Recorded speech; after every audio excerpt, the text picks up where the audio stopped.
Canada. They know and love their racing. For that excited throng and the teams they admire, it's been a festive time.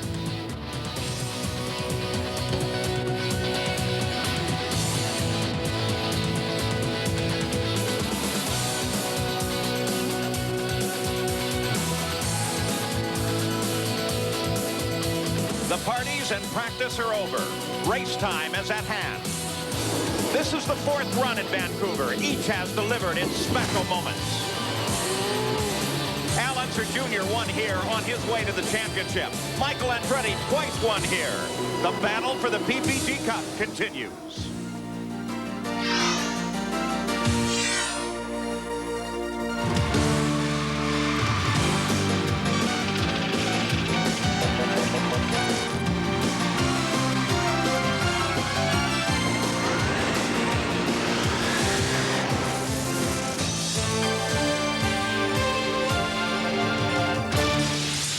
It's a perfect day, crystal air, for the Vancouver IndyCar Grand Prix. Hello, I'm Paul Page, and we've had a fascinating qualifying session here that ends up with Scott Goodyear on the pole in front of this Canadian crowd. And Bobby Rahal will start alongside. Now, Derek, two Lolas on the front row. Well, just when we thought it was safe to start touting Penske as the dominant car at the end of the season here, suddenly Lola takes the fight right back to them, qualifying 1, 2, and 3. Now, what does this do to the points fight? Well, I think although Emerson Fittipaldi is running second at the moment, the championship fight seems to be between Paul Tracy and Nigel Mansell, because Emerson has gone off the boil just a little bit. Now, Rahal and Goodyear could become spoilers here. Remember, Tracy needs to win, Mansell not score to make this championship fight good. But anybody who finishes ahead of Paul Tracy will help Nigel Mansell win the championship. 26 Indy cars ready to go. Let's take a look at the starting field. On the pole is Scott Goodyear, the second pole of his career, alongside Bobby Rahal, his first front row in '93. In the second row, Nigel Mansell, who leads the current PPG points fight, and Paul Tracy, the hottest driver on road courses in the series. In row 3, it's Al Unser Jr., the inaugural winner, and Robbie Gordon. The fourth row, Andrea Montermini and Raul Boesel. In row number 5, it's Teo Fabi and Emerson Fittipaldi, who is second in the points fight. The sixth row to the Indy cars. The rest of the track is out under bright sunlight as we look at the field ready to go to the green flag in the continuing battle for the PPG Cup. It should be a spectacular afternoon. The temperatures are in the 70s, 102 laps, 168 miles. The green fuel window anywhere between the 28th to the 40th lap, but we expect that those pit stops should come right about lap 38. Now they are aligned behind Johnny Rutherford in the PPG pace car, that unfamiliar front row for this season, with Scott Goodyear on the pole. The Canadians are very partial to that. And, of course, the defending PPG Cup champion, Bobby Rahal. You look back from Scott Goodyear's car. Rahal moves from position alongside. They come toward the pit straight. And they don't like the start. Not a surprise at all there. So the laps will begin to count, but we're under yellow just for the start as they came off the corner. In their defense somewhat, though, it's a fairly tight distance to the start-finish line coming off of that final corner. And as ragged a start as I've seen this year, the flagman was correct in throwing the yellow, because Scott Goodyear, remember the controversy earlier in Detroit this year, the poleman needs to lead the race across the start-finish line for the first time. And Goodyear, we clearly saw, was 3 or maybe even 4 car lengths behind Rahal.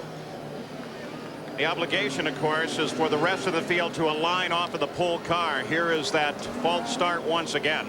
Track position is so vital here. Rahal is very knowledgeable of how important it is, and he tries to steal a jump on Goodyear. Goodyear didn't bite, and we got to go again. And look who went with him, Paul Tracy. Now, what Scott Goodyear is trying to do is to find a speed that gives him an optimum gear selection going to the first corner, isn't it? Exactly, and he has the right to pick whatever speed he wants that suits him and his car and his conditions at the start before they take that green flag. Here's the course, Derek. Bit like Monte Carlo, I think, because of the tunnel that they go through towards the end of the lap. It is very bumpy. Their braking zones here seem to be very slippery. Now, track position, I said, is all important. Very often, these races are won or lost in the pit lane. That comparison to Monte Carlo has been made for more than the track. There's so much new construction going up around here that they are comparing it more and more. Now we take a look. Green flag comes out. Start is good. Here comes Tracy as he tries to dart in behind Bobby Rahal. Scott Goodyear leads them into the first corner. Field must be very careful through here. Already they're single file with Scott Goodyear pulling away and Tracy looking for racing room to the outside of Rahal. Al Unser Jr. comes up to challenge as well. And Montermini hits Al Unser Jr. He hits his left, his right rear wheel. We saw Montermini's car. Oh, Lyondike is in trouble, but Montermini definitely made contact with Al Unser Jr. And Lyondike in contact as well. Look at the suspension on the right front. As the course marshals, again, all volunteers here, come out to make sure that he's safe. Now the IndyCar safety team is there as well. And Scott Goodyear, with his first lap, goes unchallenged. The battle develops now for second place with Rahal and Paul Tracy. And we've got a parking lot. This is a red flag. This has to be a red flag. At all. There is no choice. You cannot drive through 3 cars stopped like that unless they can move it before Goodyear gets around. There's Griard. Johnny Unser is there head on. And double yellows come out. The pace car will come out and it'll slow the field. And they'll have to shortcut that chicane, come around through the backside of it. As all of them gesture, here's how we're going to get out of this mess. Back in the field, Olivier Griard. Oh, he spins it in front of Johnny Unser. And the helpless Jeff Wood has to sit there, literally stopped on the racetrack, hoping not to hit somebody.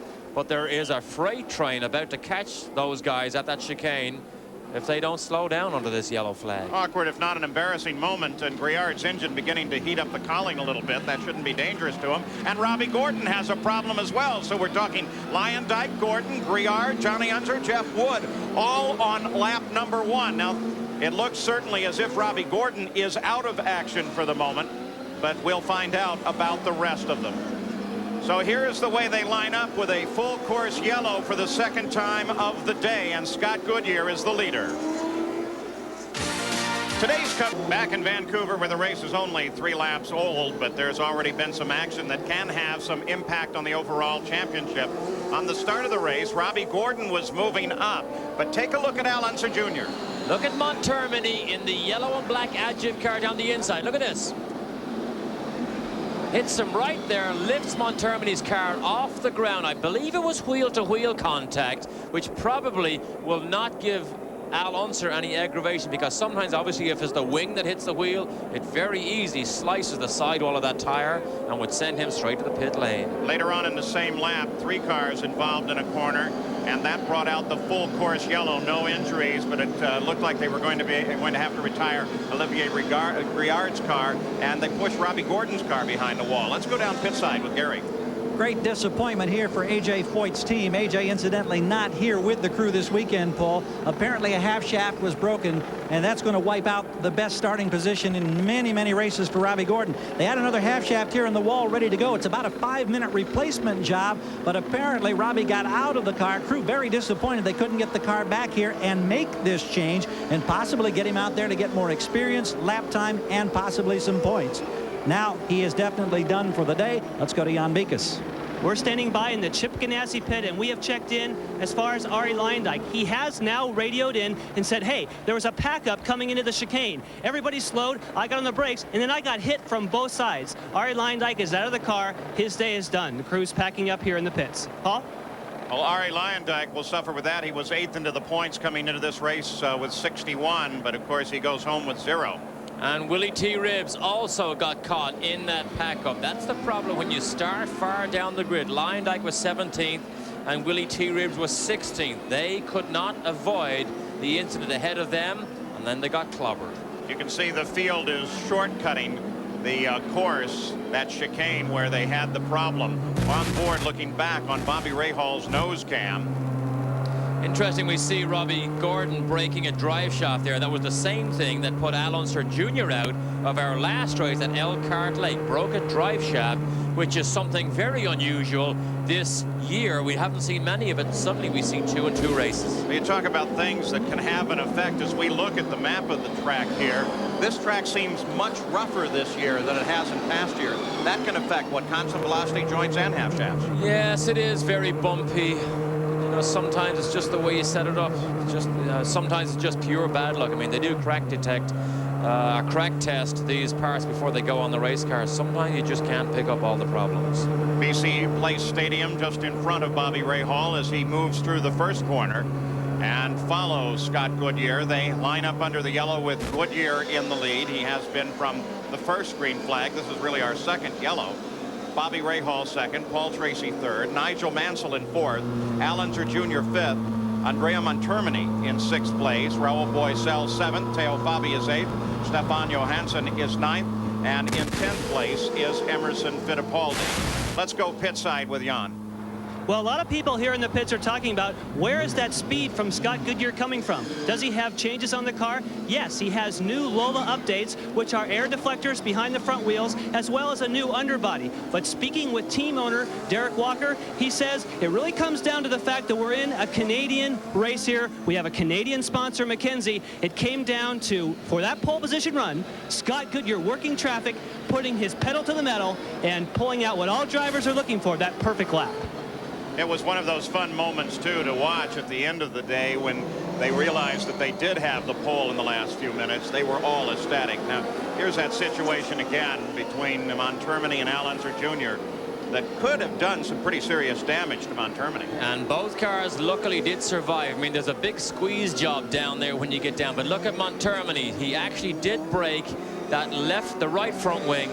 Actually, that's not the one that he hit Al Unser with. So he probably will have to go into the pit lane to have that seen to, because if that flies off at 150 miles an hour, it could easily get up into the grandstand. So Montermini running in his best run so far this early in the race, running 6th, but he's going to have to go and see Antonio Ferrari's team in the pits.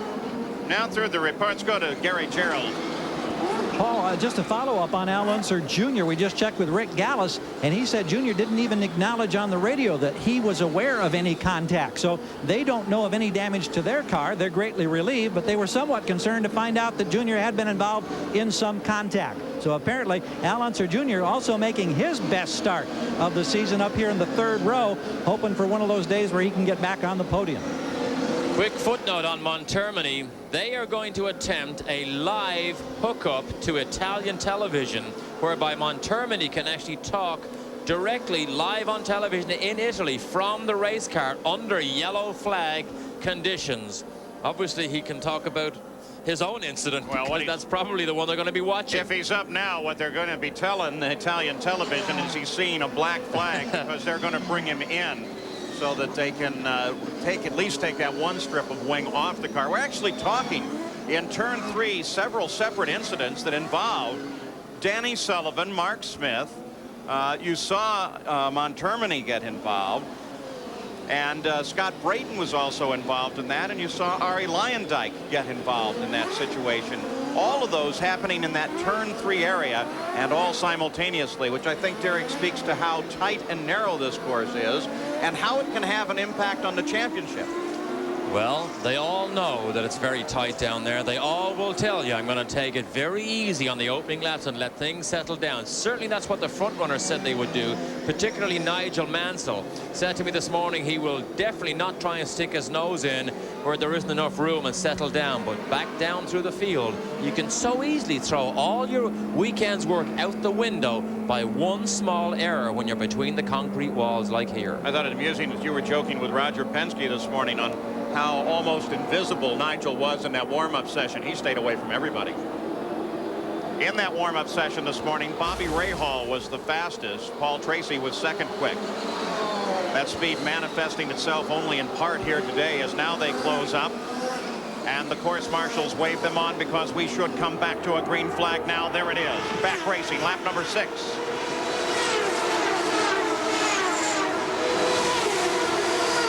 You can see there that Montermini's not on the leaderboard anymore. He has gone to the pit lane.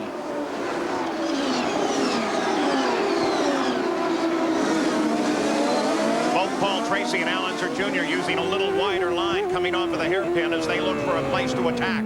On board Rahal as he follows the leader. We lose our onboard camera obviously under this tunnel here, but it is absolutely spectacular watching from Rahal's car as they go down the front section of the track here. Update on Montermini. Let's go to Jan Vikas. Paul Montermini did come into the pits. He did receive the black flag. The crew wanted to leave him out, said the car was fine with that bent wing.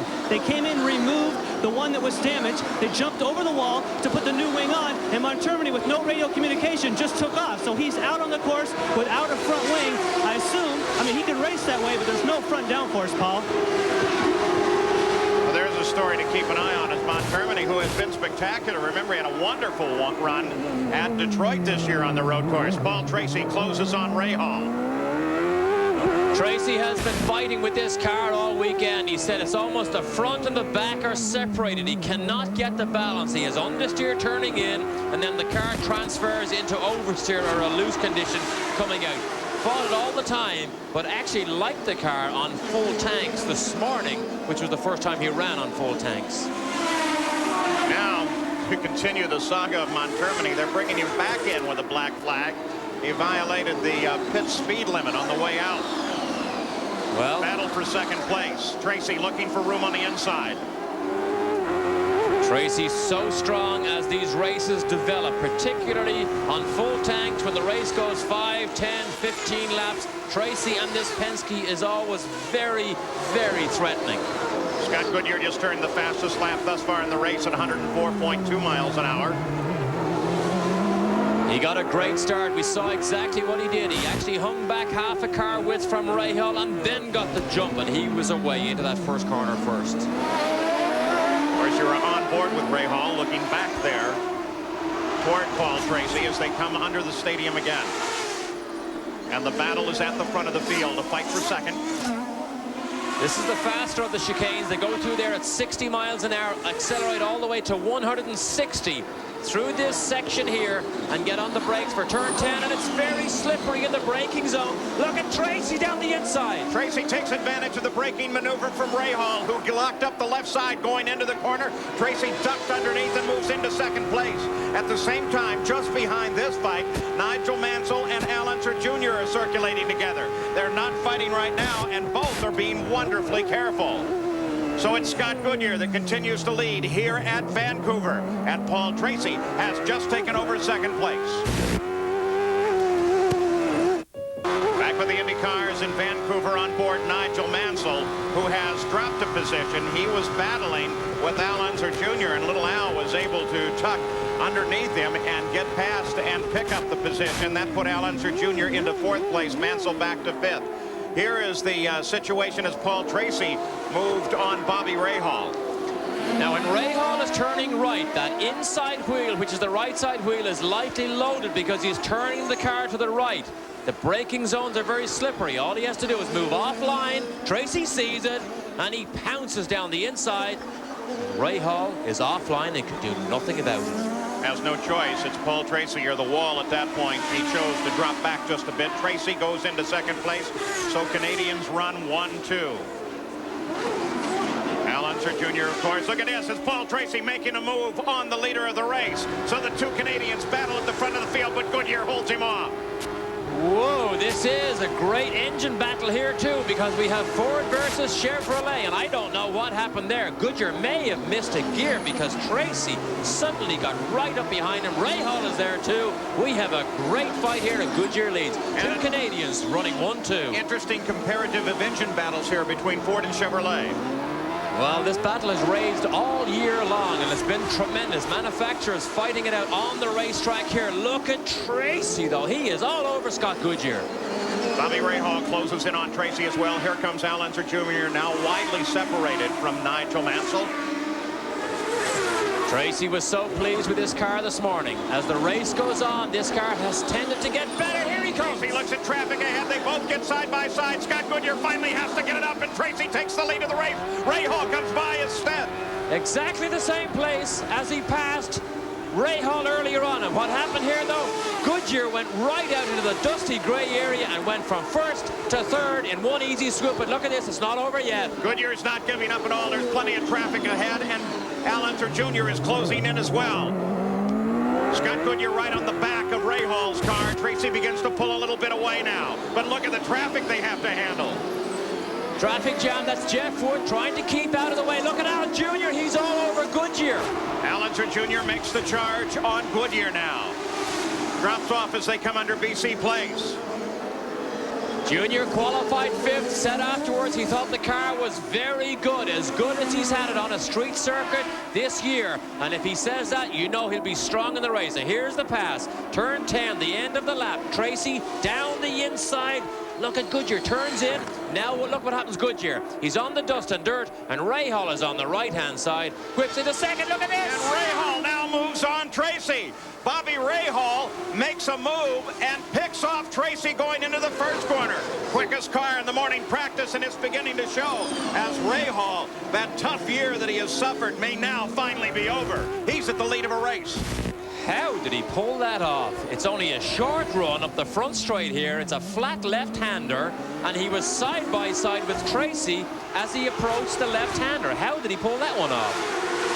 Unbelievable piece of driving by a Ray Hall who is very fired up this weekend.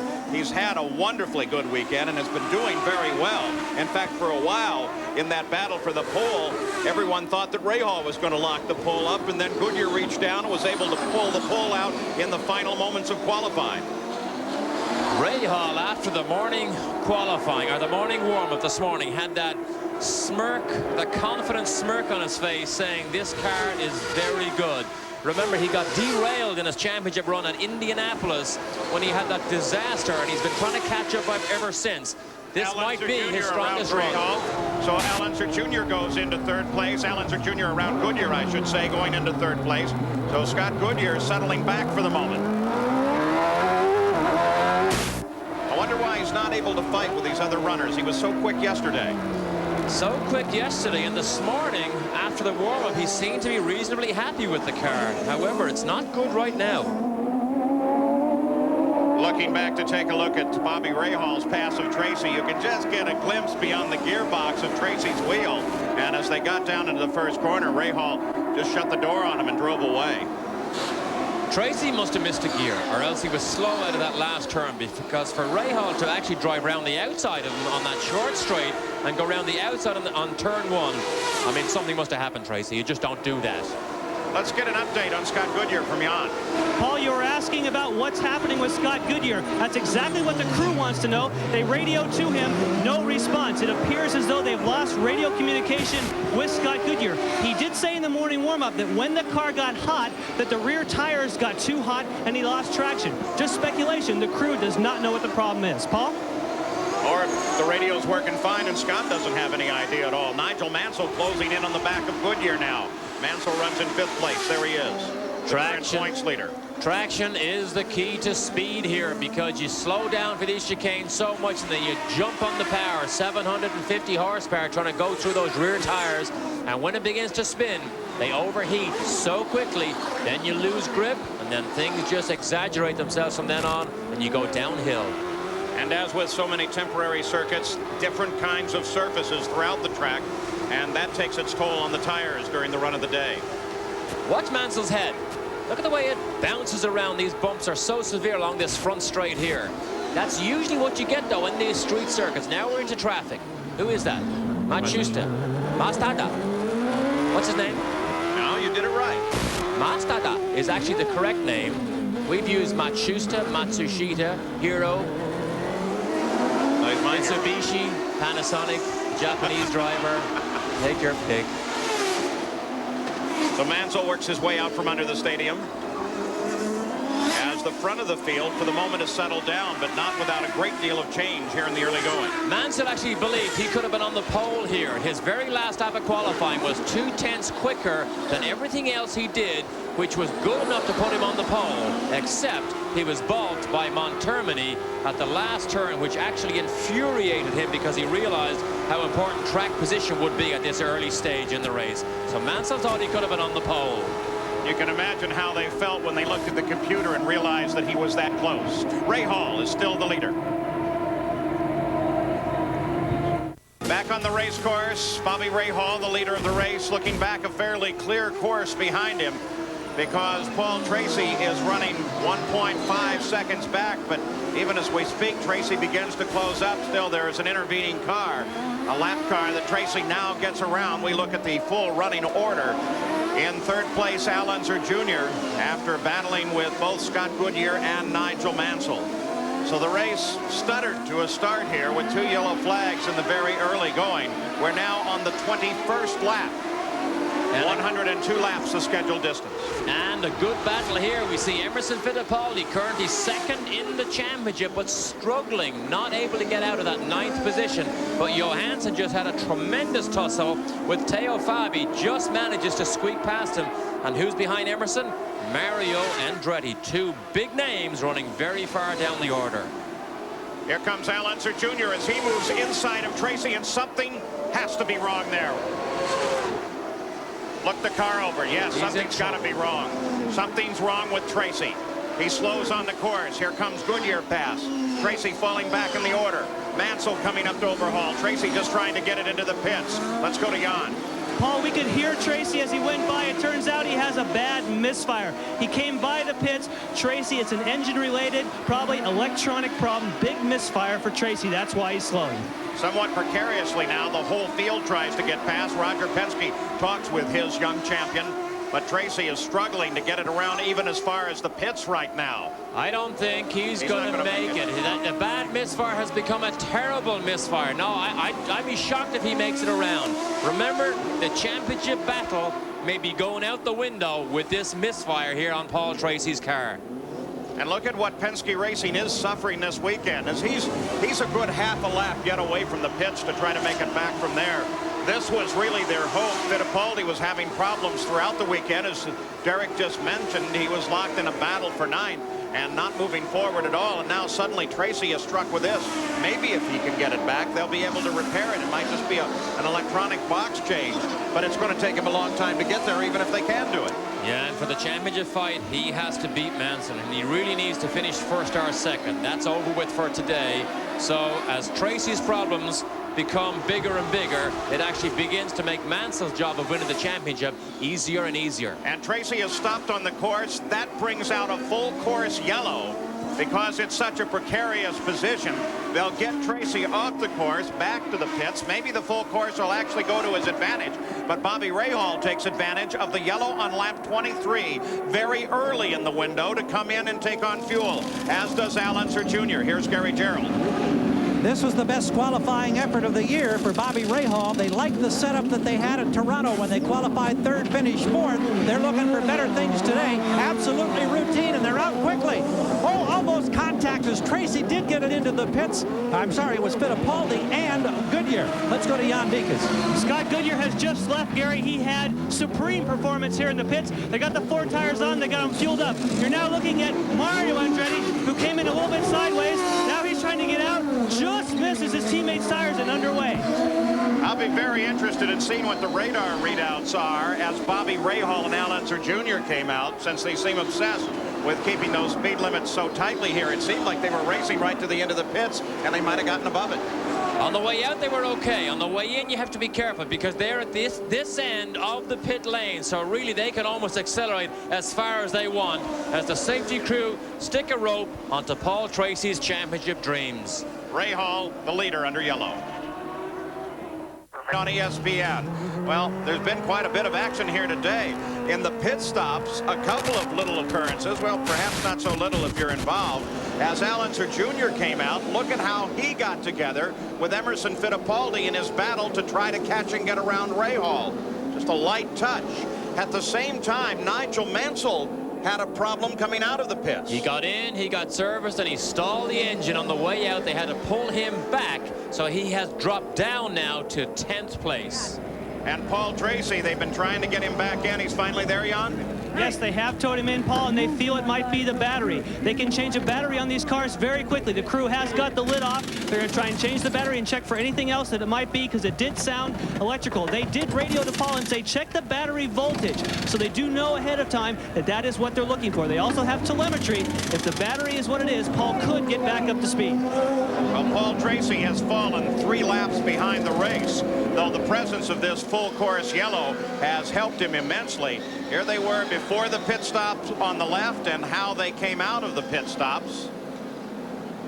The Mansell situation is the key. And we mentioned on street circuits, when it's so tight, races can be won or lost in the pit lane. That hasn't happened, but you can see how Mansell suddenly loses 5 positions in one fell swoop of a stalled engine. Ari Leyendyk, who came in here with some pretty good points, will leave with none. He's with Gary Gerald. Ari was one of the victims early in this competition. It really was wild on that first lap. Everybody feared there might be problems. How did you see it from your cockpit? Well, arriving at turn 1, the field basically came to a complete standstill going into that turn. And I was just basically sitting there waiting my turn to go around the corner. And I got hit from behind by Scott Brayton, who launched himself over me and landed on the front of my car. But he also at the same time pushed me into another car, which bent my suspension. So basically it was over then. I think it's kind of a chain reaction type thing that happened there. But it's too bad, because I didn't really work up a sweat today. I remember a couple of years ago, maybe the first year here, you had a problem, I think, on the opening lap down there sweeping through that first corner. It's not been good to you here in Vancouver. No, but that time it was my own fault, and this time it wasn't, which, you know, it's just one of those days. We look forward to seeing you at Mid-Ohio in a couple of weeks. Thank you. If he hasn't worked up a sweat, does that mean Chip Ganassi has to pay him for the day? They continue working on Paul Tracy's car. We continue to be under a full course yellow because Johnny Unser slowed down on the track in his 19 car. Still under a full course yellow, but anticipating a green. The story on Paul Tracy, Jan. Paul is in. They're still working on it. The reason he's here, it was more than a battery, Paul. A burnt wire that goes to the alternator. They've rushed back to the transporter. They're going to try and replace it, but he's losing lots of time. Yeah, he continues to fall behind. He's now 4 laps behind the lead of the race. Most of those under yellow. They're going to go to the green flag here, and then laps will begin to whirl away rather quickly for young Paul Tracy. Bobby Rahal is the leader. Al Unser Jr., you saw it when they came out of the pits. We thought we were going to have a chance to get a look at it, but we're going to run out of time. We'll take a look at the start of the race as Al Unser Jr. tucks in right behind Rahal and looks for a way to get around the outside. Rahal takes a more conventional line into the corner. Remember last year when Al Jr. tried to make positions, he ran into Fittipaldi and almost turned himself upside down. Then he ran into the tire wall, and he still managed to finish. Al Unser Jr. loves this track, has won here, and is feeling very racy this weekend. Of course, he's the center of a lot of rumors this weekend as to where he's going to go next year.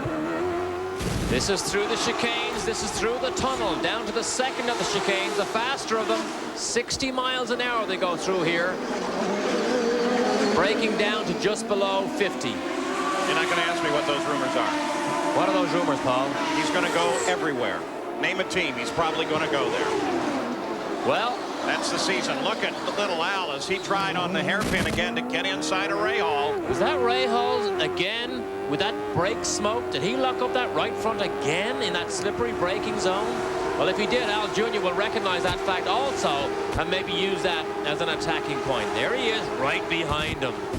Yeah, Al doesn't have a brain. He's got a computer that just catalogs all that. Next time around, he'll say, I remember that. We'll just go over here. You can see Scott Goodyear's also there right behind Al Unser Jr. Now, maybe fresh tires is what Goodyear needed. You see him here watching what the 2 boys ahead of him do, trying to hang on, trying to make a challenge. And he's coming right on the pace with the front of the field.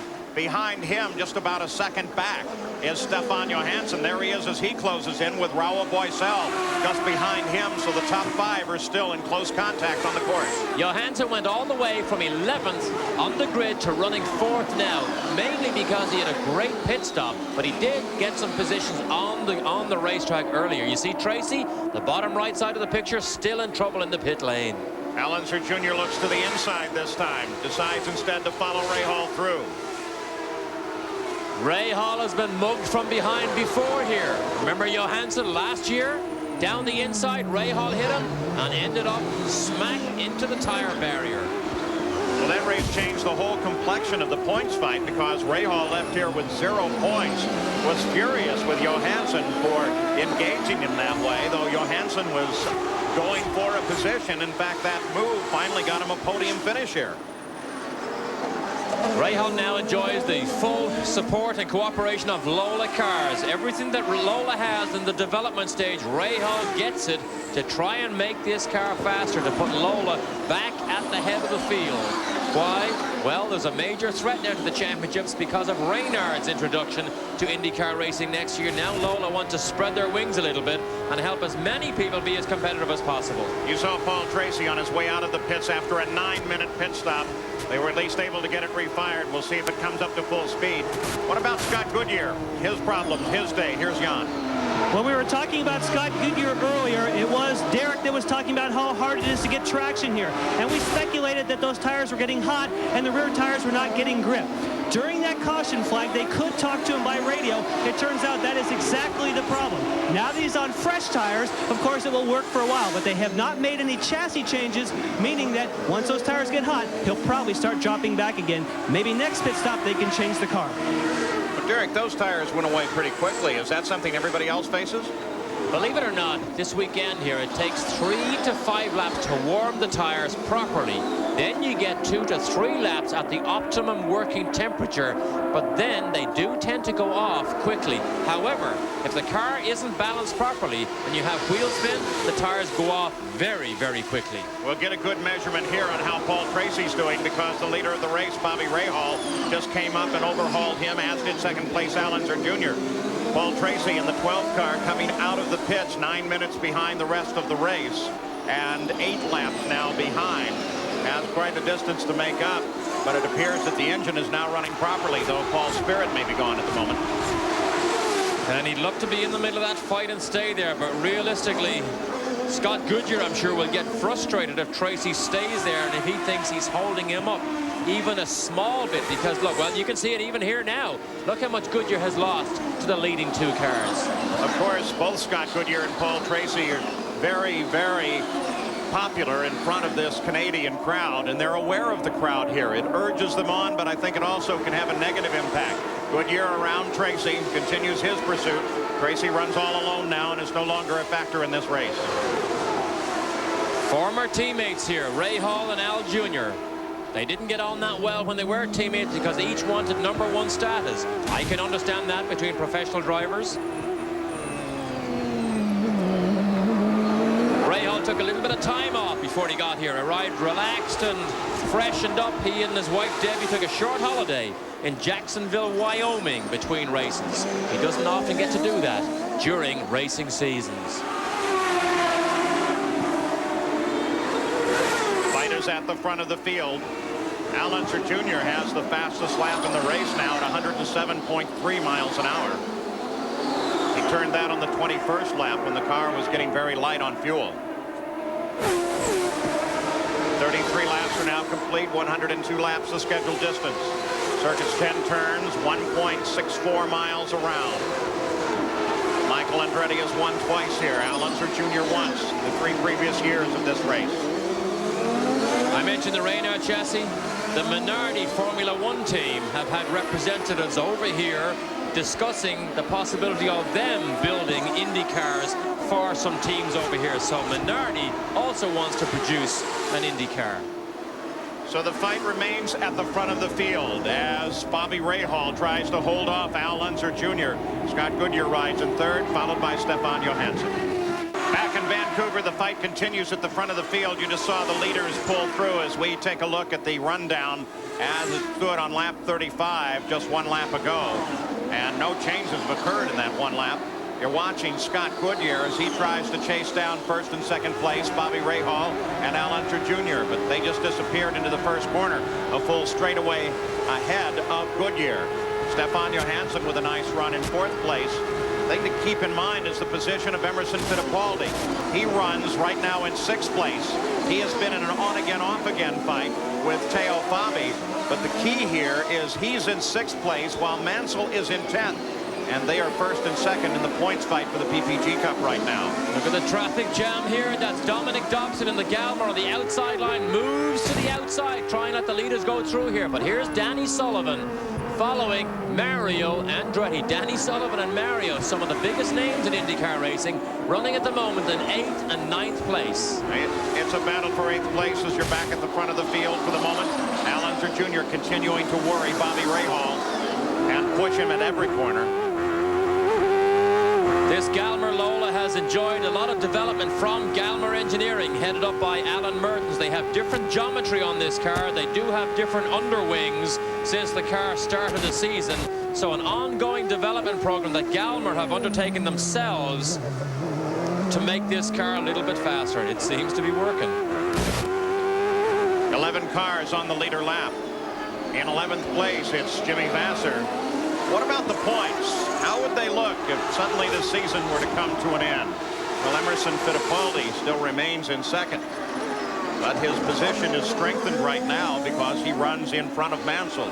So Fittipaldi needs much more than just a finish in 6th place. He needs a couple of victories, and in fact, he also needs Mansell to finish out of the points at least once. So Rahal, who seems to have the momentum at the right time of the season. Remember when he won his championships, he came on so strong at the end of the season. Well, he enjoyed his best run of the season at Elkhart Lake, got off the victory rostrum for the first time since Long Beach, and came here feeling very, very good and confident. He broke a cylinder liner in one of his Chevrolet engines on Friday, and he believed he could have been fastest in that session if he hadn't had that engine trouble. Let's keep track of Danny Sullivan here. You want to know how rough this course is? Just watch how the trees disappear over his head, too, even though now this is the slowest corner. Look at that. He goes inside Marco Greco. That was in Dennis McCormick's car.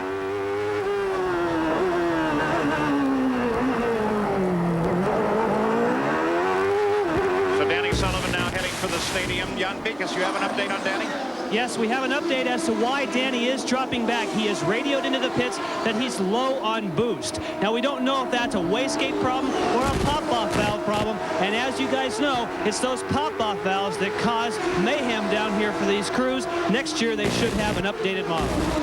Sullivan runs in 9th place. In fact, you just get a glimpse there of Mansell closing behind him. And Jimmy Vasser is right behind Mansell. So the young sophomore of the series doing a nice fight with the reigning world champion and current points leader. But Mansell has already indicated to almost everyone that the job now is a championship, and it's to garner as many points as he can. Mario and Teo battle just ahead of Danny Sullivan. And Mario has struggled this weekend. Cannot get this car to turn into these corners and go through them as quickly as he liked. He has been just off the pace. And remember, you only need to be a little bit off the pace because the top 10 cars here were all in the 1 second. You get caught behind and you end up in this traffic jam. And even if you're faster, it's so difficult to make a pass here. But at the moment, he doesn't look faster than Teo Fabi even. Approaching the halfway point, 41 laps are now complete. And Jimmy Vasser, we just mentioned him, and he's off the course. He obviously has caught something. Damage to the left front of the car. He was chasing Nigel Mansell just a few seconds ago. Here it is. He's already hit something there. I think whoever he was chasing, he caught him. He caught him much faster than he realized. That looks as if he actually hit either the wall or another car. Tears that left front suspension up. Great shame. This is a 92 Lola, but they have the Ford engine in this car, and Jimmy Vasser looked very, very strong. Yellow going out in that section of the course only because he is secure off the edge of the race course. But the question we now have to ask is, was the contact with Nigel Mansell? And if so, is his car sound? Well, we don't know that yet, so maybe we can keep an eye on it. We have the luxury, obviously, of looking out the window here out of our commentary booth to see what's going on as Mansell goes by. If he goes by, he's probably in good shape. Nothing obvious in his times, though he continues well back in the field. And the front runners again begin to encounter slower traffic. And with that, as they come up on Matsushita, it's Bobby Rahal that's being closed on by Al Unser Jr. again. And this is a great fight here. Now, this traffic is playing a bit of a role here. Matsushita needs to move out of the way. He can't pass under yellow, so no matter if he does move out of the way, they really can't drive by. All reports indicate that Mansell is satisfied with the car and no report of contact between he and Jimmy Vasser. Watch out, Junior, here. Down. Oh, Full course yellow comes out. Full course comes out right then. So we go to a full course caution as Al Unser Jr. comes along. And Ray Hall comes back to the lead because Al Unser Jr. recognizes the full course yellow. So once again, we'll slow the entire field down with 42 laps complete at Vancouver. Well, Nigel Mansell's car appears to be in good order.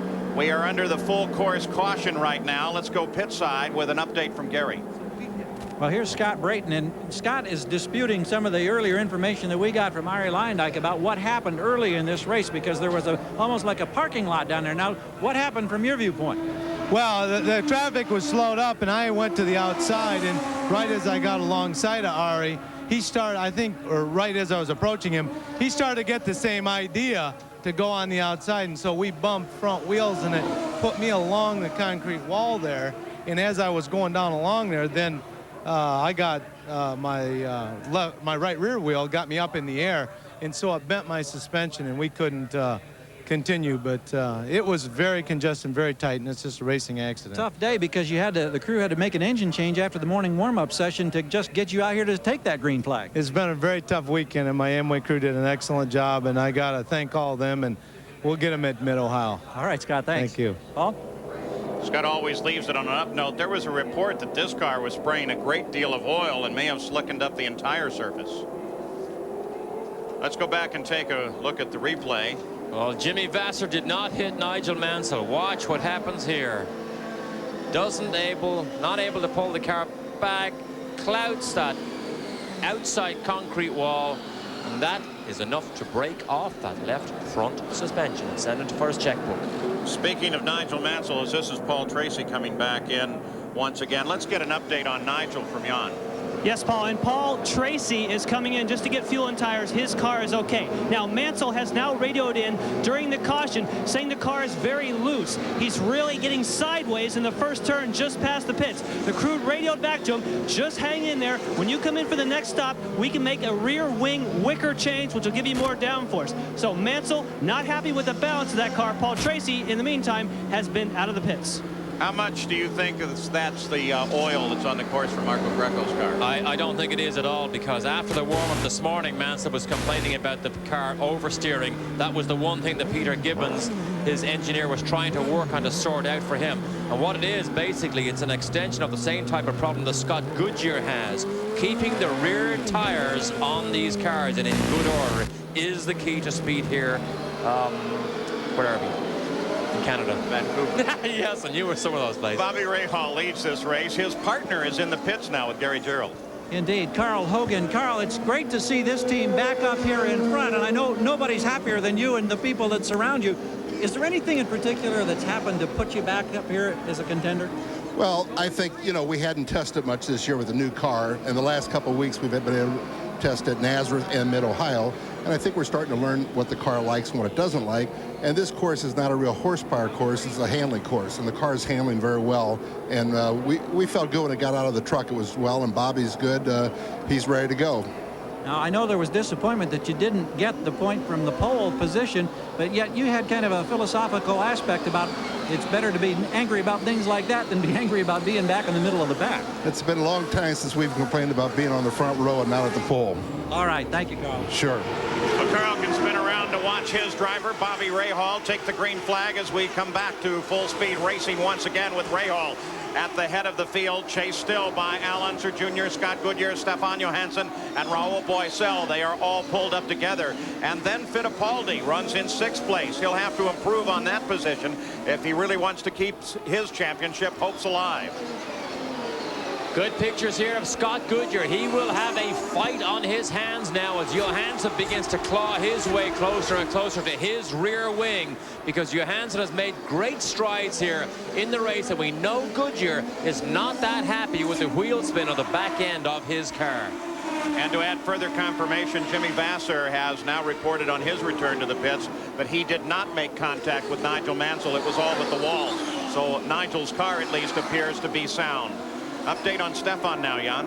Well, they were very concerned, the Bettenhausen crew, about fuel mileage. Now they don't have to be. They're starting to be able to turn Stefan loose. They say the car is handling very well. It has good traction, but not as quick through the chicanes as the Lola. That's one of the things they talk about the Penske cars, is that it doesn't change direction as quickly. It may put the power down well, but they're suffering right now in the chicane. They're hoping they can move up. Paul?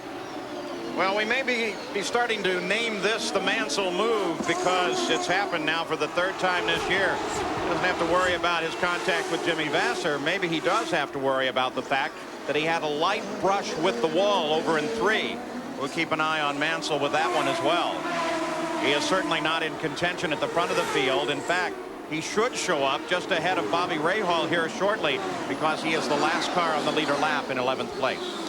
In 11th place, he did lose a position to Roberto Guerrero when he did have that wall brushing moment. And Mansell, the one who said he's going to take it easy, not take any unnecessary chances, because the championship is what he's fighting for.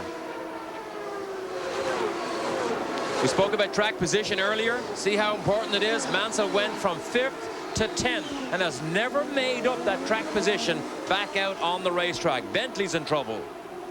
Ross Bentley from here in Vancouver, off the edge of the course, out of harm's way, unless they want to get that car restarted and get it going again. Bentley was running in 12th place. Still looking to see if Mansell appears ahead of Bobby Rahal. Rahal's having a spectacular day, seems to be able to handle all comers and to keep little Al back. This is where we were used to seeing the Miller Genuine Draft car all last year at the front of the field, and he struggles so much. It's amazing how small things, you watch the rear wishbone bounce up and down here, but it's amazing how some of the small things hamper your performance and put you back down the field where you're not normally used to being. But the measure of a good team is whether you can survive those dark and difficult patches and come back out on top again. This is a mark of a good team here. You just saw there, too, a good example of that accordion effect that happens in corners under braking. It looks like the second place car is pulling right up on top of the one it's chasing. That's, of course, because in that case, Rahal was hard on the brakes. That allowed little Al to close, but then Rahal comes off the corner first and accelerates away, and essentially they go back to the same static position. Let's go to Gary Gerald. Paul, no radio confirmation from Nigel Mansell to the crew about having brushed the wall, but they do acknowledge a stability problem, a handling problem with the race car. They think that on the next stop they'll go up a bit on tire pressure and see if that'll impact the handling characteristics, but it's just one of those days where he's just kind of soldiering along, trying to protect points at mid-pack. Well, if they're playing with that, Derek, it sounds like they're just searching, that they don't have any real answers at all.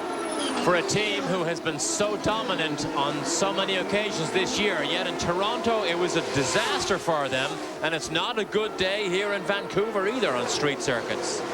Got a glimpse there of Mansell. Teo Fabi, he runs, actually a glimpse of Mario as Teo Fabi tries to hold off Mario and Danny Sullivan.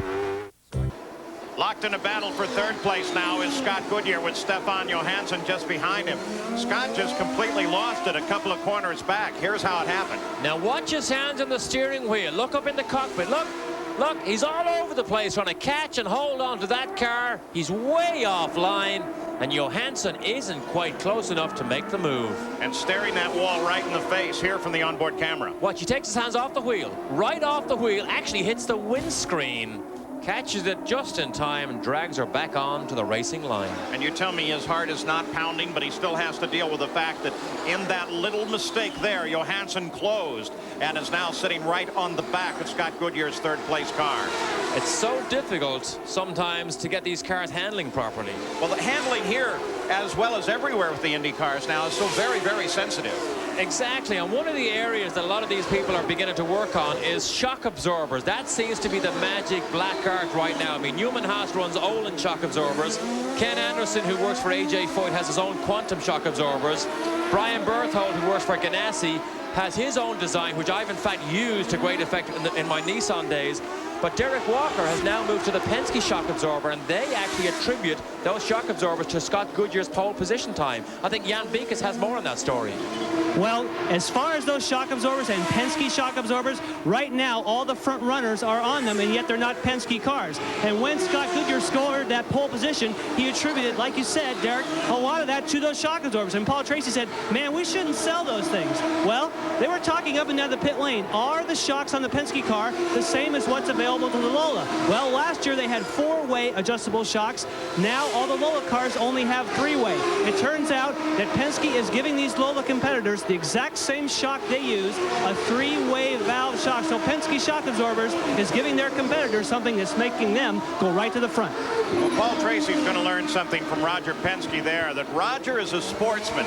He really wants to know if he's beaten you, that he's done it with absolutely the best equipment, not only on his own car, but on both cars. So if he's got something good, you can bet you're going to end up with it.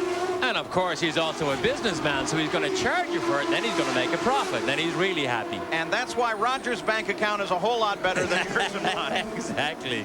Emerson Fittipaldi, as he continues his pursuit.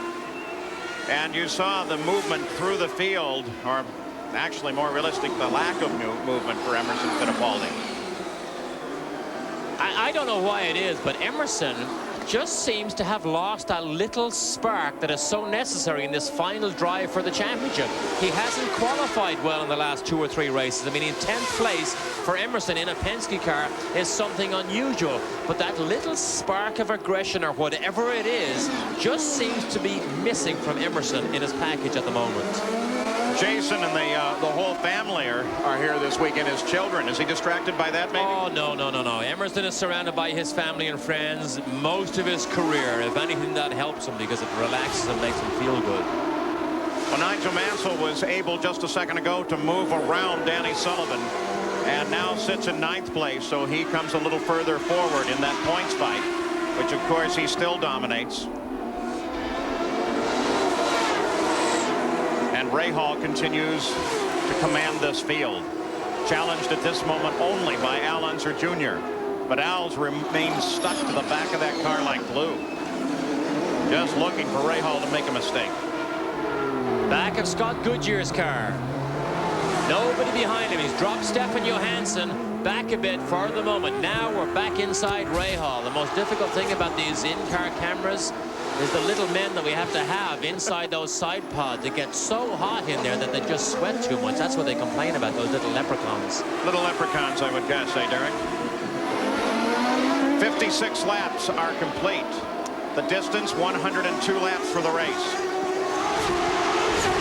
So at the front of the order, it remains Bobby Rahal, followed by Al Unser Jr., Scott Goodyear. Tracking Mansell, he runs in 9th place as the fight for the championship continues as well. On the circuit is Bobby Rahal, who has just completed his 59th lap of 102. The chase by Al Unser Jr. continues. Jr. just seems to sit there and stalk and wait and look for an opportunity, one that has not yet been presented by Rahal. Great street fight here. You can see how close Junior gets to the walls, exiting some of these chicanes. See it right there. It sticks those left-hand wheels almost against the wall. But Rahal is never flustered in situations like this. We very seldom ever see him make a mistake when he's under pressure like this. See the car a little bit sideways there under heavy power. Second gear accelerating away here. Derek, last week we were talking about the fact that some of the Ford-powered cars didn't necessarily have all the upgrades that others did. What's the situation at Ford now? Well, Dick Simon was one of the teams who was very loud voicing his displeasure not having the Ford engines available for Bozell. In fact, everything that is an update on those Ford engines is now available, whether it's the plenum or the induction manifold or the camshaft. They're all sitting on the shelf at Cosworth, available if you have the money to buy them for every team who wants them. Look at this, another traffic jam here. Goodyear gets by. Matsushita and Johansson is right there. Johansson and Goodyear continue their fight. It's a battle for 3rd place, though broken off for the moment by Matsushita. And now they're back in contact again. It's interesting how often and almost continuous that the upgrades on everything comes, like the chassis. It was interesting to me that Jimmy Vassar's team, Jimmy Hale and that group, were actually waiting for some parts to come in after the first session yesterday for their car that would be bolted on to make it a full upgrade car by the end of the day. See, the problem is it's so competitive now that you have to have ongoing development programs. And I know we did discuss this at Elkhart Lake about Ford and Lola and Simon not getting it, but I think you have to remember Ford's factory teams are the Newman Haas team and Ari Leyendijk. They do enjoy preferential treatment, but remember, they also take the risks of running the new equipment. It could break and it could be to their detriment. So there is a bit of a give and take situation here. Totally a risk-reward situation. Jan Beekes, you have an update. Paul, we are just about to see a pit battle as far as position. Al Unser Jr. believes that what happens here in the pit is going to dictate what happens as far as moving up a position. You are looking at a fuel probe. All the Indy cars have to use, the teams have to use this probe. These seals right here show that it's been approved by IndyCar. They have to have all the same orifices here, and they're checked before every race. This is what dictates the speed of a stop. It takes 12.5 seconds to flow 40 gallons of methanol through that hose. Everyone has to have the same hose, the same tank, and the same probe. All you can do, Paul, to make it go faster, just like you would port an engine, is that you would have to actually go inside and smooth out all those orifices. But everybody has to use this. It'll make all the difference at this next stop. It has been interesting in the past, too, to see how people have looked at that situation. Like they found out several years ago that a larger hose would actually help them. When you study hydraulics, you think, well, maybe not. But isn't it interesting that sometimes the classroom and practice tend to differ? Those principles that maybe you're taught in physics class don't always work out quite the same way on the racetrack. And of course, what flows down through those hoses is methanol. Environmentally friendly fuel, I believe, that these Indy cars use. In fact, something that Roger Penske this morning was saying to you that we don't take as much advantage of is the fact that you're sitting here on methanol and not a petrochemical. It makes a lot of good horsepower. It's very friendly to the engine as well because it helps cool the engine, helps prevent detonation, and as you suggest, is friendly to the environment. On board, Nigel Mansell. Mansell runs in 9th place. And his teammate Mario just ahead. I'm telling you, this is a great fight here. We have traffic. That was Jeff Wood. We saw him move over to let the leaders by. Look what Mario does. Goes down the straight on the right-hand side. Oh, and he locks it up. Look at him. Almost loses it. He still closes on Teo Fabi, who sits just ahead of him in 7th place. You could. Then Fittipaldi, then Bosell. They're all right together on this circuit. The only thing you missed there is you didn't smell the smoke burning from Mario's tires, but you saw everything that Mansell sees. First he locked the fronts, then he locked the rears, and almost threw the car into the concrete wall. Well, you also didn't hear what wonderful British comment Mansell may have made to himself at that moment. Yes, yeah. And Italian that maybe Mario uttered. These drivers are on the limit all the time, even if they're fighting for the first 2 positions or 9th or 10th. We look at the race recap. Surprising on the cars out of the race when you think about all those confrontations at the first part of the race. Andretti and Mansell continue side by side. As now the leaders of this field begin to make pit stops. There will be an interesting inter-team battle here now between Mansell and Mario's pit crews, because that position could change if the crews can beat each other. If Mansell's crew can beat Mario's out of the pits. And here comes Rahal as he's made his turn, the leader of the race, onto pit road. Fittipaldi's already in and out. And so now Rahal comes in, Gary. We watch. Here he is. Oh, he brushes up against one of the tires. No problem, though. Maybe a little bit close to the wall coming in. It's interesting because in the next pit behind him will be Al Unser Jr., and we were wondering if he'd be coming on the same lap. Don't see him at the moment. Everything routine for Rahal. They've got the tires changed. Fuel's in. Bobby Rahal, in search of his first victory this year, is out of here. Here's something that may make a difference. Al Jr. stayed out. He's on a very light fuel load. If he can charge around and get back to his pit and get service quickly, remember, he has done a lap on a light fuel load as opposed to Rahal on a heavy fuel load. But look, he has to make a pass here of Emerson. That may slow him down. Yeah, but of course, there's a good comparison. Emerson, who has been in and out of the pits, the full load of fuel on that car, as well as the light car that Al Unser Jr. is driving. And little Al continues to circulate this circuit. Now, thanks again to the EDS scoring system that IndyCar uses, we know that the last time by, Al Unser Jr. picked up almost 5 seconds on Bobby Rahal as he streaked by when Rahal went into the pits. Here comes Goodyear in second place, John.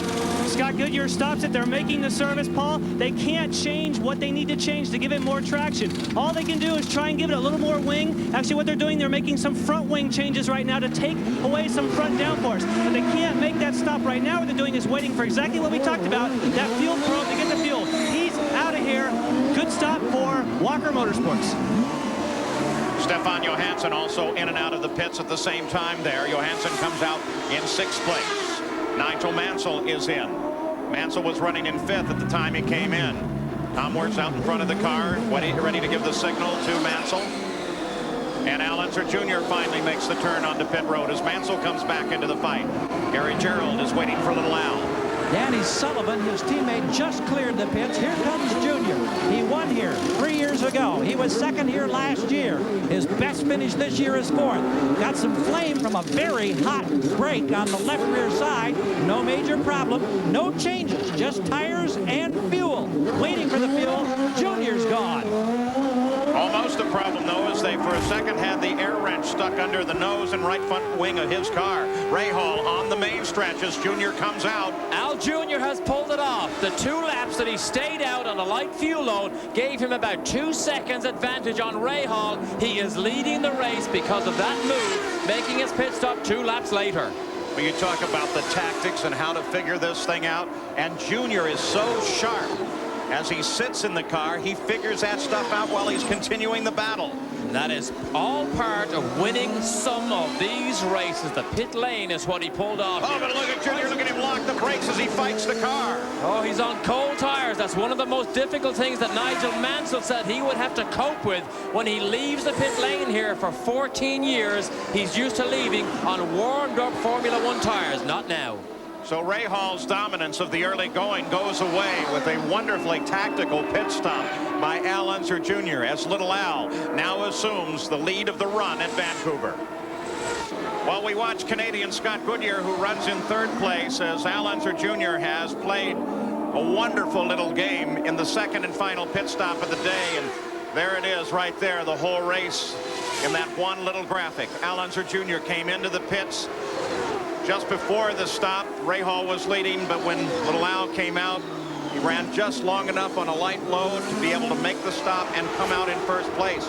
At the same time, with those stops, Nigel Mansell comes out ahead of Emerson Fittipaldi. Mansell runs in 6th place. Fittipaldi is 7th. Well, the fight still continues here. You can see that Mansell did not get by Mario during those pit stops, so they stayed stable. Sullivan goes wide, Mansell down the inside, and that's Emerson follows. Sullivan not part of this fight. He had to come into the pits an extra time after that last stop, so he has fallen 2 laps behind the rest of the field and runs in 11th place. There are 9 cars on the leader lap. Mansell now driving for championship points. He's not in contention, which was a surprise to everybody. He's had 2 crashes here this weekend. This is the 5T car, the X car he's actually racing here, because his original race car, he crashed it here on Friday and was unable to repair it. Had to go to the backup car, but he was immediately fast in that car. But even at the surprise of me and probably himself, he's not on the pace here today as we would expect from the world champion. You know, Derek, as you said at the start of the race, that Rahal and the others, Rahal and Goodyear, you said, can become a spoiler to the championship fight. Well, despite the fact he's not leading now, he is in 2nd place. He'll get a barrel of points for that if he stays there. But he also took that single point away already for leading the most laps. So they're robbing points from Mansell's and Fittipaldi's championship battle. Let's go to the pits, Gary Gerald. Quick update on Danny Sullivan. After the scheduled pit stop, he had to come back in on the next lap. Apparently one of the rear wheels didn't get secured and it was loose, and that cost him an opportunity to gain position, so he had to make a 3rd stop, as it turns out, on the day, Paul, and that's shuffled him further back in the lineup. So while one of the Gallus cars works well, just with that pit stop from Al Unser Jr.'s that goes so well, just a small error on Sullivan's stop, and he falls well behind the fight of the race. Scott Goodyear has had his problems today. He runs in 3rd place. Watch this. This again is down at the hairpin. That's Guerrero turns in, and drives over the top of Scott Goodyear's left front suspension. And look at the avoiding action taken by Paul Tracy. You almost have to think that that had to do some serious damage to Scott Goodyear's car. Hard to tell if he got totally on the suspension or partially on the side pod suspension or just on the wheel. And Guerrero obviously didn't see him because there's only room for one car on that inside line, and he literally turned right in on top of him. Obviously had no idea that either he was there, or if he was there, that he was going to make that lunge down the inside. Second place Rahal, 6 seconds behind Al Unser Jr. Jan Beekes is in the Gallus pits now. Yes, we're standing by with Rick Gallus. And Rick, that was a brilliant stop. And I saw that Owen Snyder had got everybody pumped before he made that stop. What did you do special? The guys did a good job, and hopefully we got enough fuel. It'll be a, you know, when we go the rest of the way, it'll play out for us. It was pretty good strategy on Owen's part. I mean, it's still a fuel race even with all those yellows? Yeah, I mean, it's always a fuel race. You never know, you know, what's going to happen on this deal. But, you know, I'm glad to see our team running up front, and it's kind of fun to be in this position again. Now they're playing it very cagey. Down here at that fuel tank that we talked about, they've covered up the fuel hose so that no one can look to see how much fuel is left. But Rick Gallus is confident. All right, let's go down to the Scott Goodyear pits. Gary Gerald is there. We're talking about potential damage to that car. Just checked with Derek Walker. He listens to Scott on the radio, calls the shots from the pit wall, of course, for Derek Walker Motorsports. He has said that Scott said, take a look at my left front next time I came by. They didn't see anything that they didn't expect to see, but of course it's a high-speed pass. They're hoping that there's no problem, Paul. Yeah, but it did look like he was darting from time to time in the lap we watched him. Yeah, it looked as if he was beginning to fight those rear tires again, because under power you can see the car just begin to try and get away from him, and he is trying to correct that car. So actually Guerrero ran over the wheel cleanly. I don't think he actually made contact with that left front wing on Goodyear's car, but Mario has made contact with somebody. See the black tire marks, witness marks, that he made contact with somebody or something in the last 4 or 5 laps? I'll tell you what, Mario is very racy today as he moves into 5th place now and sets his sights on Stefan Johansson, who's about 5 seconds ahead. Mario is still very much a threat in this battle that is currently led by Al Unser Jr. Back in Vancouver, continuing to watch 3rd place Scott Goodyear, who was involved in contact, but it does not appear that that's caused him any problem. He's involved in a battle right now with his fellow Canadian Paul Tracy, though not a battle for position. Paul Tracy runs in 14th out of the points and well off of the pace of the race. He's actually 7 laps behind the leader of the race, who of course is Al Unser Jr. Bobby Rahal led in the early going, and then Al Unser Jr. with a wonderfully tactical pit stop on the second time into the pits was able to get around Rahal, take the lead of the race, and now runs 5.3 seconds ahead of Bobby Rahal. Scott Goodyear is 3rd, Stefan Johansson is 4th, and Mario Andretti is 5th. 78 laps are now complete by the winner. Our leader of the race, winner we have yet to determine. And Rahal still chasing. Rick Mears keeps track of his driver, the one he's coaching, Paul Tracy. You know, the city of Reading in Pennsylvania is going to honor Rick Mears for his racing accomplishments and raise some money through a charity softball game. The Indy cars are at Nazareth at the same time that NHRA is at the Keystone Nationals. And so you talk about some big names. Rick is going to be part of it. Paul Newman's going to run bases for Rick in this softball game. But from NHRA, you're talking John Force, you're talking Perdome, Kenny Bernstein, biggest names in both sides of the sport for a night of softball, and that'll be Thursday, September 16th, and it'll all go for charity. That's a nice idea. They've done it before. Back on board Bobby Rahal's car now, and no sign of Al Unser Jr. ahead. Maybe just a little indication that he's there, just enough to tease Rahal. But from this camera position, you can get a speed appreciation. Look at the outsides of our pictures on each side. Watch how fast the concrete and the trees fly by. They do almost 180 miles an hour down to this very slow second gear chicane. The top of the order, everyone running static right now. No one in contest. 79 laps complete. 102 the scheduled distance, 168 miles. Round 13 of the PPG IndyCar World Series. Well, you heard Rick Gallus talk about fuel and whether or not it figured into the race. You wouldn't have thought so, but Gary, maybe you can give us a further update. Well, we know, Paul, that Rick Gallis and this team are still very concerned about fuel. They've had yellow, which has helped the fuel situation. They've got the Chevy Power, and everybody this weekend was saying the Chevys might have a tougher time with fuel than the Fords. Well, one other Chevy team, Emerson Fittipaldi, has been given the go-ahead to go to 100% rich. Race for the position. Got Mansell and Andretti in front of him. He needs those points to keep his championship hopes alive. They've also told Mario in a Ford he can go to 100%. We understand. So a couple of teams look good. Still very, very cautious and concerned with the Gallis team and Al Unser Jr., who leads the race. Paul Tracy peeled off into the pits again. Jan Beekes is right there. Paul Tracy comes what most people would say is not a very important stop, but it is, Paul, because he's running in 13th position. That means that if one car drops out, he will score points. In IndyCar racing, you score points for the top 12 positions. So they're not out of it. They're trying to get whatever points, and you can see they're having a problem with the right front, but he's underway.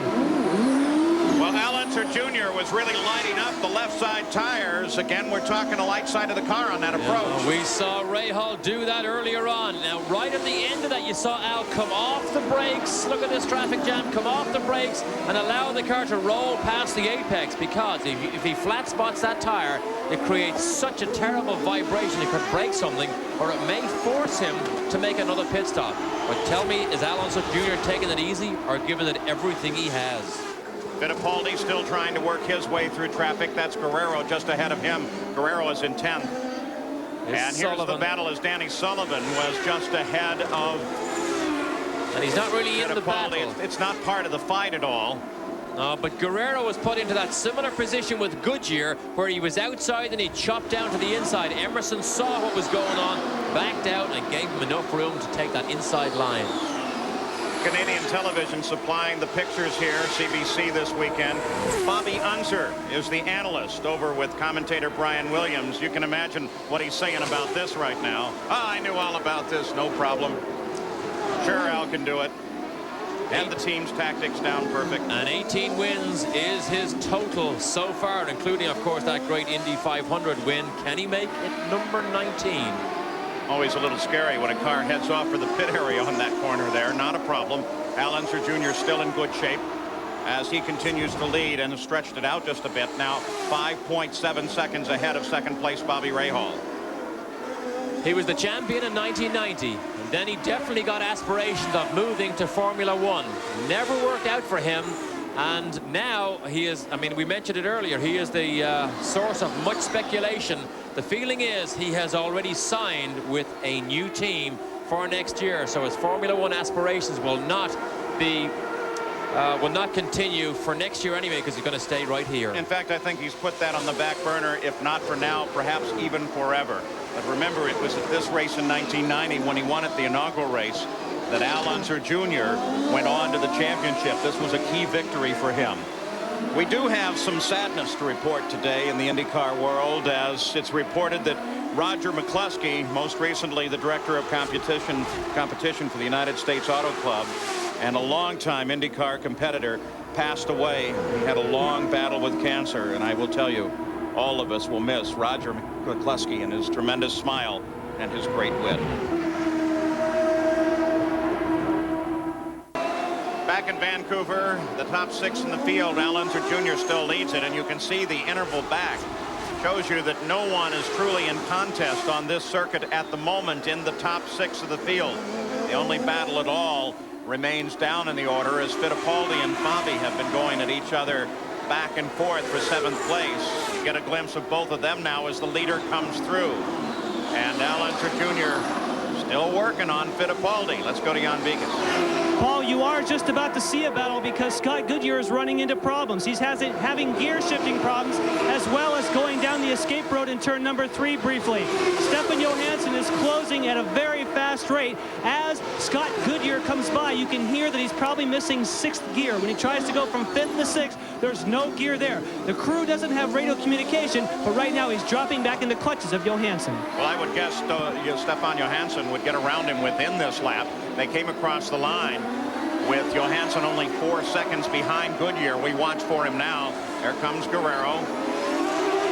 There comes Rahal. Here's Goodyear.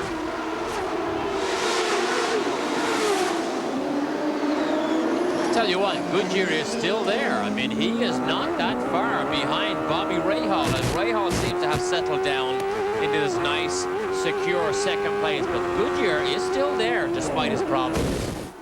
We'll keep an eye on the EDS scoring, see how they come across the line to see whether or not Goodyear is surging forward or backward as they're on the pit straight again.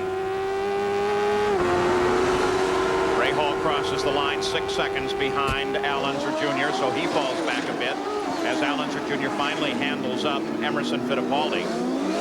And we still wait for Goodyear to make his appearance on the line so that we can get that comparison. So Al Teo Jr. Fabi right there on the back of Fittipaldi. That's a fight for position. I'm just going to say Al Jr. has now lapped all the way up to 7th place. Nigel Mansell is the next man up the road that Al Unser Jr. will be chasing to put a lap on. And Jan is actually right. In that last lap, Goodyear actually picked up a second on Bobby Rahal running in 2nd place. He's still 21 seconds behind Rahal, but he did carve a second off of his lead.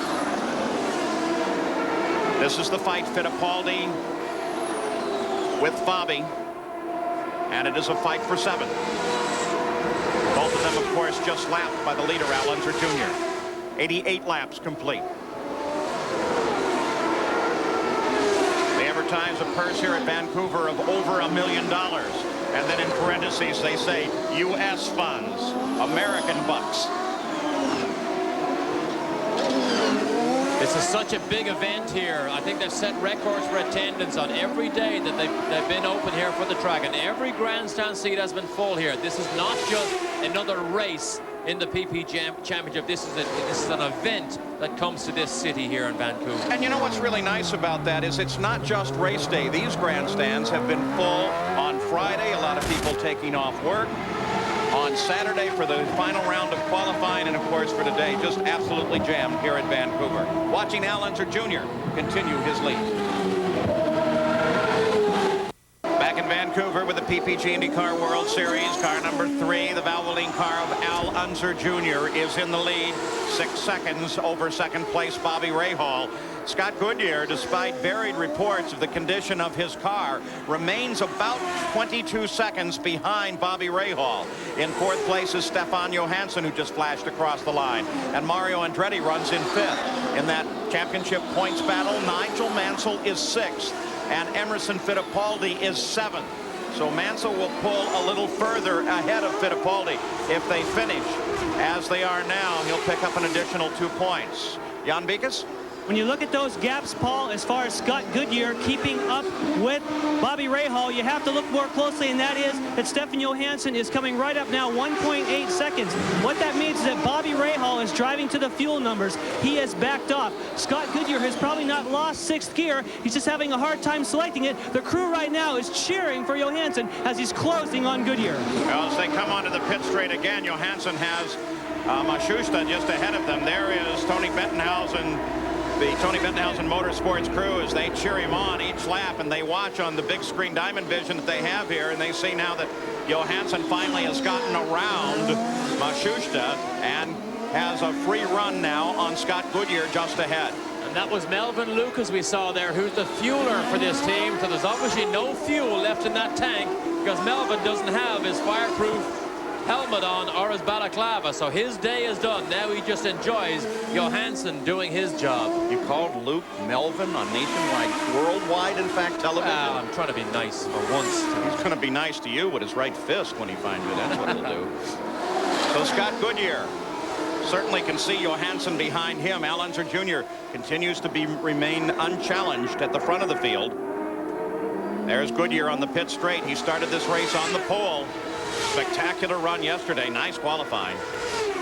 Picked off the pole in the last few minutes of qualifying from Bobby Rahal. That's right. In fact, Rahal had it all through the session until Goodyear on his last lap stopped, and then Goodyear had to make a pit stop. And he was out of his car watching the dying minutes to see could he hang on to that pole position, which of course he did, and of course to the delight of everybody here in Canada. Well, and to show you how much fun IndyCar qualifying can be, on Friday, at the last second, it was Stefan Johansson that jumped up from nowhere into second quick of the day with a spectacular run. And I I suppose it's fair to say Tony Bettenhausen's Amex crew deserve a good result because they have been so close to podium finishes many times this year, only to have mechanical gremlins jump up and bite them. So 93 laps complete for Al Unser Jr. Theoretically, all of the pit stops are now complete. And will Shelley join her husband in victory lane? Well, we'll find out. We'll be back to the finish. 7 laps to go in the run at Vancouver. Al Unser Jr. just got around his teammate Danny Sullivan, put him another lap down. He remains in front of Bobby Rahal, but maybe Al Unser Jr. is now using a little bit of fuel strategy as well, because Rahal is 4.5 seconds behind. Let's, though, first review the situation of Mario Andretti, who is 5th, and Nigel Mansell, who is 6th. We would hope that they would be better. Jan Vikas, what's the story there? Paul, we checked in with the crew, and they have not radioed back, but what we do know is that the Lola car is very hard to find that balance. In the words of Chip Ganassi team manager Tom Anderson, he says, there's no such thing as a balanced 93 Lola. It's an oxymoron. They don't go together. It's only degrees of understeer and oversteer. It looks like the Newman Haas crew just doesn't quite have the setup. They're giving it everything they have, but right now, just not the right setup for this course. And Al Unser Jr.'s position now 4.3 seconds ahead of Bobby Rahal with 6 laps to go. What is it? You think little Al's managing some fuel too here? Yes, I would say so. He looks strong. I wouldn't say there's anything problem with the tires, and Al Jr. knows how to manage his races. He follows his pit boards. Remember, every time he goes by the pit lane here, they give him the numbers on his pit board, even if his radio communication is suspect. He knows how to manage his race. But believe it or not, he's about to put a lap on Nigel Mansell. Reigning world champion, red number 5, is just ahead of him. Of course, he's in a solid position in the PPG points. What he needed here was a good, solid, safe race. He has that. It would have been nice to see a greater battle with Mansell, some more points. That's not to be, and Al Unser Jr. now closes on him. He will put Mansell 1 lap behind the lead. Mansell runs in 6th. Then just ahead of Mansell, who comes offline.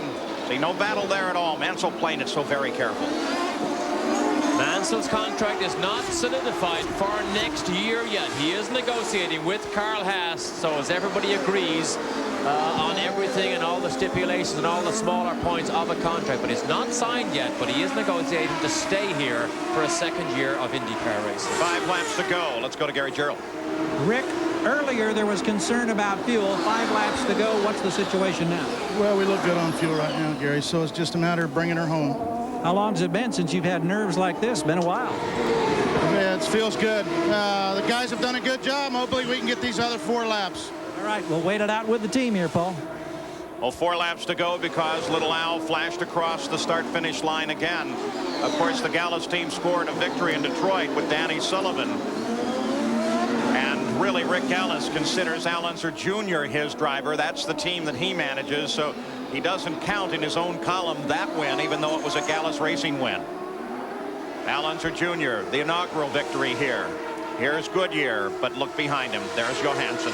There is Johansson. This fight will go all the way to the end. Johansson is obviously quicker. There's a yellow flag for somebody, but Johansson is closing up now. Look, he's within a car length of Scott Goodyear. Goodyear has a fight on his hands. And the fight is for 3rd place. This is the rostrum. This isn't just points. This is the rostrum. You stand and you shake champagne in front of your Canadian home crowd, hopefully for Goodyear. Scott Goodyear has nursed this car so many different ways. Started on the pole. He's been in and out of trouble a couple of times here today, and now is just holding on by his fingertips. The sticker you see there on his helmet on the left side, that's for the Victoria Commonwealth Games, which he's happy to advertise because they're Canadian on his car and on his helmet. And Gary Gerald, an update. Good news as far as Stefan Johansson is concerned, I'm sure, in the cockpit, because just a couple of laps ago, the crew gave him the go-ahead for 100% rich on fuel. That's why he is really closing now in this challenge against Goodyear for 3rd place and a spot on the podium. So the fight on the course is for 3rd, Johansson and Goodyear. Al Unser Jr. has pulled out a bit on Rahal now. He's nearly 7 seconds ahead of 2nd place Rahal. This is the fight that our Canadian TV broadcasters will follow for us, because this is where the fight is on the racetrack. Scott Goodyear, the very first Canadian ever to win a pole in Canada. Where's Paul Tracy pulled off that victory in Toronto. The crowd went nuts during the final laps there. Now with 2 laps to go, Allenser Jr. will see the white flag indicating a single lap to go next time passed. Oh, it's getting tight here. That's Bozell that's ahead of him, so he needs a clear run if he's to have a fair fight here with Johansson. But Johansson is so close to the rostrum. Remember what he did to Rahal last year. Took a chance and went down the inside and got away with it. And Rahal went to the wall. That's an inspired Swede just behind Scott Goodyear. Raul Boesel sits in front of both of them. Boesel runs in 9th place. Not a factor in this battle. Allenser Jr. makes a turn onto the pit straight. He will see the white flag. An indication of a single lap to go now. There it is. Allenser Jr. on his way to his first victory of the season, the second for Gallus Racing. And a final footnote on the Gallus car. Owen Snyder told me that their car also uses the Penske shock absorbers. They must be good. Working for Allenser Jr. here today, still keeping an eye, looking back for Goodyear and Johansson. There's little Al. Bobby Rahal is 8 seconds back now in 2nd place. The fight is at 3rd. And there it is as Johansson comes around Goodyear. Goodyear, he's in something trouble. wrong as he came on the pit straight. He is in trouble. He's slowed down a great amount here along the front straight. Johansson is on the rostrum. His team will be delighted. But a heartbreak for Scott Goodyear. Is it fuel? It may be fuel. It may be a further break because as Allenser Jr. takes the checkered flag, Mario Andretti is closing on Scott Goodyear as well. So here in Vancouver, Allenser Jr. takes the win. Bobby Rahal flashes across the line in 2nd, and Stefan Johansson will finish in 3rd place. The race is run in Vancouver. Allenser Jr. finally rolls to a stop. He has taken the win here in Vancouver. Bobby Rahal in 2nd place. Stefan Johansson picks up a podium position right at the end of the run, finishing in 3rd. Scott Goodyear was able to hold off Mario Andretti. Goodyear finishing in 4th place and Mario Andretti finishing in 5th. Let's go down now to Gary Gerould. Sliding up out of the cockpit. Boy, it's been a while since he's been able to experience this kind of emotion, and there's a lot of emotion here. Alan Mertens is here, Shelley's here, Owen Snyder, of course, the helmet's still on, and as soon as we can get an opportunity, we'll get a very quick word with Allenser Jr. as we're just about out of time. But I tell you, he's getting handshakes and hugs from everybody related to this team because it's the first win, of course, of 1993. Junior, tell us about what it feels like, because it's been a long dry spell for you to get to this point, to be able to savor victory once again in an Indy car.